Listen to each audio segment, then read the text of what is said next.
camera, action. Let's start the show. Here's a little bit of wedding advice from me to help your love story unfold.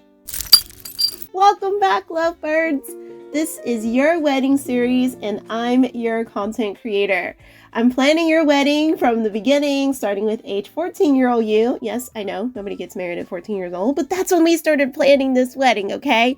So that you could start being prepared with how to balance your finances, how to become really amazing helpmate, okay? So you needed to start learning those skills young, like how to become a mother, how to become a wife, and like I said, how to be a helpmate, because not everybody knows how to just naturally do those things. And finances, and where are you going to live?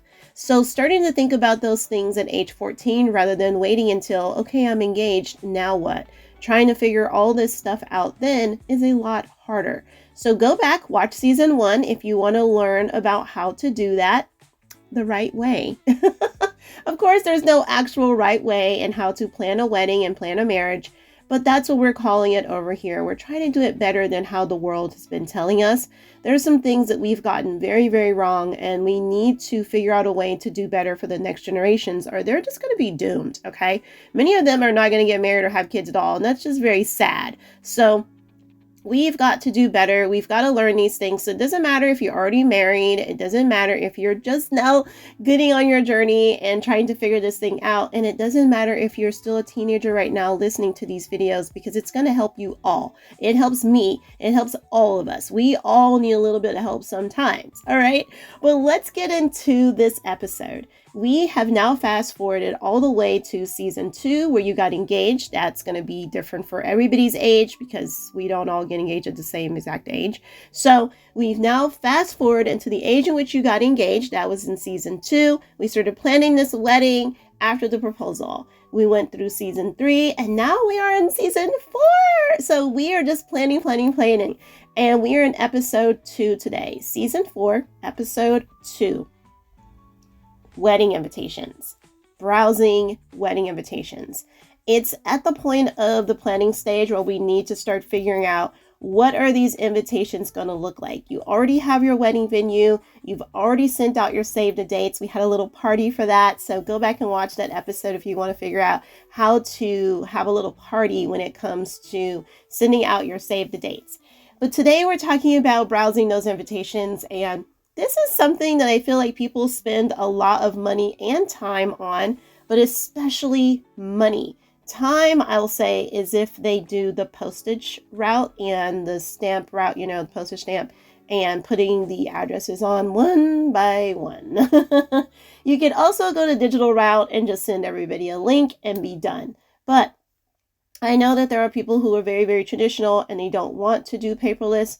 So that's okay. You figure out who you are and get your groom, make sure that he's on board, all right? Because you may have some family members on his side or your side, like grandparents, aunts, uncles, things like that, who really like receiving a paper invitation. So you could print those out for them as well as save one of the invitations for your photo album. Remember, every step of the way, we are creating things for our photo album as well. Memories, okay? These beautiful things called memories, we are saving them into the photo album as we go so that it doesn't become overwhelming years later. And you're like, okay, I really wanted a photo album of all these beautiful memories, but yet I didn't do them along the way. And so here you are, you have a wedding planner with you right here for free who's helping you to do all that stuff. And you know your wedding planner in real life that you pay thousands of dollars to is not even going to remind you to do these kind of things, okay? They're just not. They have lots of clients and they're just about grabbing that money from you and sending you lists of things to do instead of them doing hardly anything themselves. But anyways, I digress. I am here for you. So I am a free little buddy here on the interwebs that's helping you to plan your wedding. And why would I do that? Because as your content creator, I do photos and videos and live stream at all of your wedding events, but I do care. I do care about things that I've seen that have gone kind of awry at a lot of weddings and things they feel like could be done much better.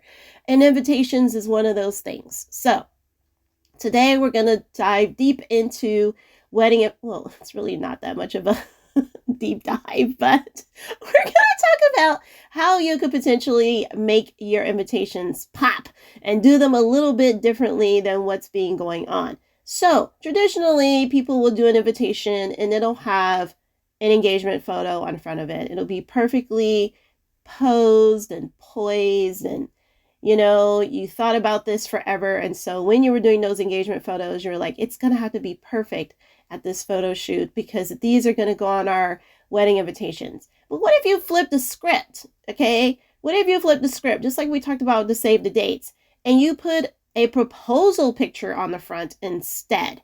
So the proposal picture, you were so raw in the moment. It was more real. Okay. Who knows about that? Me, because I'm a fly on the wall capturing candid moments at all of your wedding events. So I know when things seemed less posed, okay? I know when things look more real. And when you were getting proposed to, even for some girls who already knew they were going to be getting proposed, which you guys know that's not me. I love surprises. So I did not fall in this category. I'm a girly who likes to be surprised. And so I wanted my proposal whenever that day came. I did not want to know when it was coming. Okay. I just wanted it to happen organically.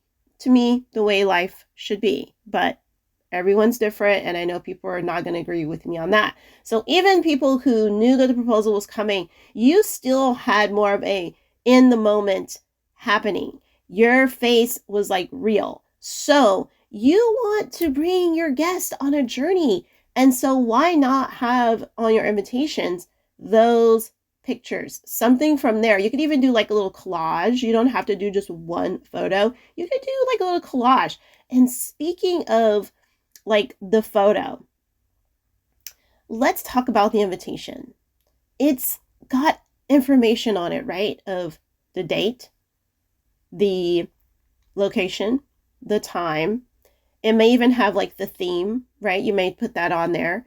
You may put like where to park so that people aren't texting you the day of or calling you or whatever, trying to figure out where to park. So you may even have those pieces of really good information on there. But that's not a lot. You don't put a whole lot on an invitation, okay? It's just like the bare bones minimum, and then RSVP in really big letters because people seem to be very lazy and never want to do that part.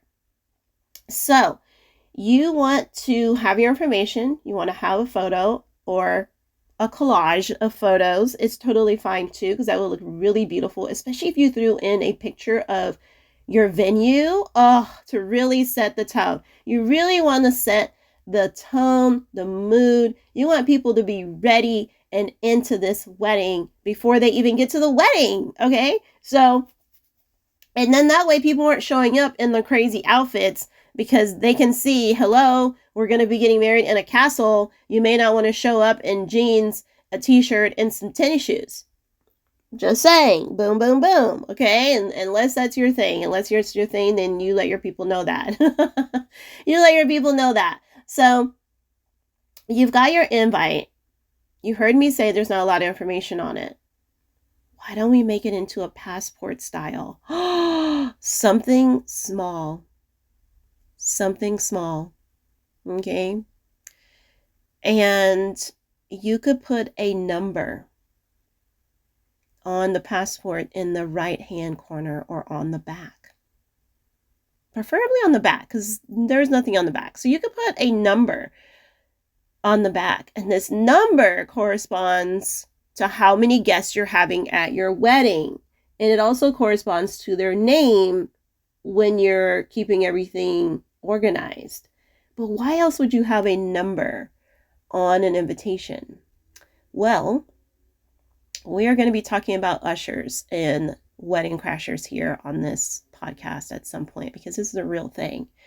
And what you could do is when people come to the usher and they come in to the wedding, they will flash their invitation. They can keep it. This is why it's going to be passport style, because they can fold it, put it in their pocket. They can put it in a purse, like the husband can give it to the wife and put it in the purse, or, guests can collect them and put them in a purse or whatever, put them back in the car.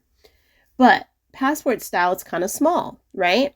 It's nothing too big. You don't need anything too big. And so the usher will quickly check off that number and that person's name. Now, when someone else shows up with an invitation and they flip it over to the back and they don't have a number on it, that's a crasher. Oh my goodness. Did we just figure out how to solve the wedding crasher problem? Yes, we did. So stay tuned for that. That is going to be more elaborated later, but you could add a number onto your invitations, okay? This is how to make them pop. This is how to make it pop. So just remember, guys, this is a glimpse into the beautiful wedding adventure that you have before you and your beautiful significant others in your family, and your friends. And everyone's going to go on this ride with you. So why not make the invitation be a representation of just that? Okay. So I know that many of us, when we get proposed to, not always do we know the theme of our wedding at that point in our life. It's like you're getting proposed to, and like me, in my case, I had no idea. So did my outfit really match the theme of my wedding? No, it didn't. So that's why it would be really good to throw in some ambiance photos of the venue itself. And maybe, yes, if you have an engagement photo that really represents the atmosphere, the ambiance, the theme of the wedding, then I'd say yes. If you're going to do a collage, then throw in an engagement photo as well. But trust me, everyone's going to be looking at that proposal photo well over that engagement photo. They're going to love it. They're going to be like, oh my gosh, this is so beautiful. And I talked about how whenever you get pictures from each of these events, how you can put them in your photo album, but I also talked about how you can use them for other things. And now you guys can see this is one of them, the invitations to save the date as well. And then also at the wedding events, you can print them out and you can blow them up. And you can put them on easels, standing easels, table easels. You can put them in, the picture frames, and you can put them around, different tables as decor as well. So there's so many things that you can do with your pictures once you have them, rather than just printing them out and putting them in a photo album. You can also share them on social media, right? You can also do that. And what's so great about these invitations is that it's going to be elements that are reminiscent of your destination venue. So your venue that you're going to be at, if it's a destination wedding, you can also put kind of ambiance pictures of that as well. You want people to just be so excited to be at your wedding day, and it's going to build up that suspense the better that you're able to curate your invitations. Okay, so just remember that. Have some fun with it. And it's really up to you on what you're going to do as far as printing them out for everybody, or is it just going to be for close family members and your keepsake albums and things like that? Or are you going, either way, either printing them out for everybody, or you're just going to have them for keepsakes. If you're not printing them out for everybody, then you're going to do a digital invite to everybody. And there's many of those on the internet that you can just look up and figure out which one fits into your budget and things like that. We found free. That's, our invitation story is coming up soon, how we found ours, but free. So think about these things. Invites don't need to cost so much money, and people are spending like $200 in postage. That's a lot of money. Just for postage. That's not even the invitations themselves and all the printing out and all the creating, designing, and all that stuff. You can do this stuff yourself for $0, and then you could send them out yourself digitally for $0. Then you can print some out for family and friends and save yourself some money by printing them at home on your printer. Because remember, I told you, get a printer. That was one of our organization tools way back in season 2. Get a printer. So, just so you know, there's much better cost-effective ways to do this. Unless you just got it like that, then don't listen to us budget-friendly people out here. Don't listen to us. Do what you want to do and spend your money. Do your thing, okay? Do your thing. We are now at Be My Guest, the segment where I get to invite you to your wedding series podcast as your content creator. Oh my gosh! Okay, get into it. So if you would like to be my guest here on your wedding series podcast, I would like to have you on the show. Like, if you want to be on, I want to meet you. I'm sure the audience wants to meet you. And what am I looking for today? I'm looking for brides and grooms who are either working on their invitations right now, or they've already gotten married, and what did they do with their invitations? Did you go digital, or did you print out everything? Did you go digital and print out some just for you and your family, your keepsakes and stuff? Or did you go digital and you're like, nope, no one's getting anything, we're not printing anything out, this is it, like, we need to save money and this is just a waste of paper? Either way, I want to hear from you. We do this because I'm trying to build a community of people who love weddings here on the internet and who are trying to be a part of something special. It's important that we share our stories on how we did things, what things worked for us and what things that didn't. Because just because you went digital and it worked for you, maybe somebody else went digital and it didn't work for them. Maybe the link never worked and people were trying really hard to open it, or they were trying to RSVP and it wouldn't work. So it's good to hear these stories, and maybe like you do have a website that you use that went really, really well, and you can share that with others, because then they could use that same website for theirs, rather than us all out here trying to research for hours on end, days on end, weeks on end, sometimes even months, trying to figure these things out. We can all help to encourage one another and be a little community of people who just love weddings, who just love love. Like, I love love. Yes, chef's kiss. Okay, birdie kiss. Well, yes. I love love. And so I hope that you do too. And I hope that you will want to be on the show talking about wedding invitations and what you did or didn't do, whether you're in the season right now or you've already had that season and you feel like you relive that season every year whenever your anniversary comes along. Who else feels like that? I know I do. Like, every year. I love weddings. I pretty much relive mine like every day, you guys. Every day. You guys see my wedding gown that be displayed in this beautiful little content room that I have.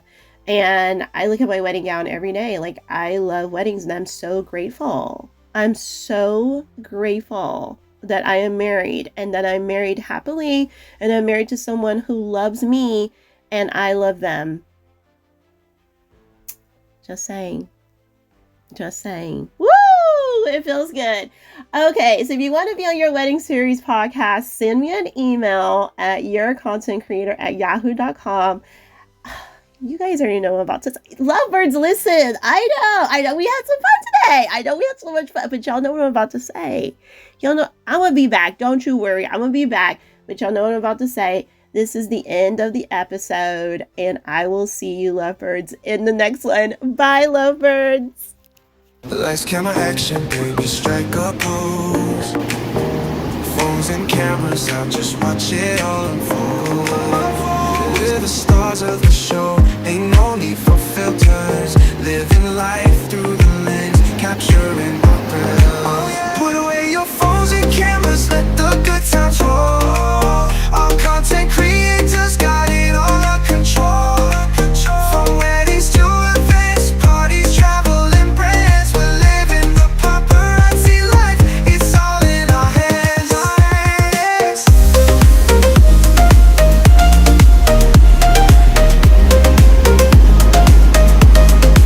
Lights, camera, action, we're ready to go. We're professionals, don't you already know? From TikTok to Instagram, we're taking the lead. Content creator, we're planting the seed. Get ready for the social media, it's explosion.